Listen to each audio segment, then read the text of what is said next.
अरे जगाच्या पाठीवरती माझ्या मायबापानो असा क्रूर मृत्यू आपल्या देशासाठी, देवासाठी, धर्मासाठी, सत्व सन्मानासाठी, हिंदवी स्वराज्यासाठी पत्करलेला संभाजी राजा हाय अलौकिक मरण.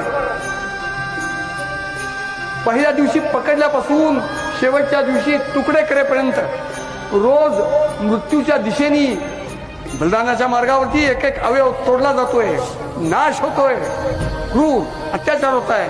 हे झुकले नाही, दमले नाही, नमले नाहीत, माघार नाही, शरण नाही.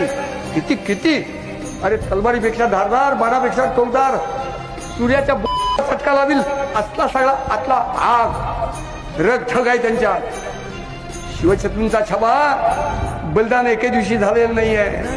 पकडल्या क्षणापासून शेवटच्या दिवसापर्यंत 30 दिवस बलिदानाच्या मृत्यूच्या मार्गावरती बलिदान करत चाललाय. एक दिवशी त्यांची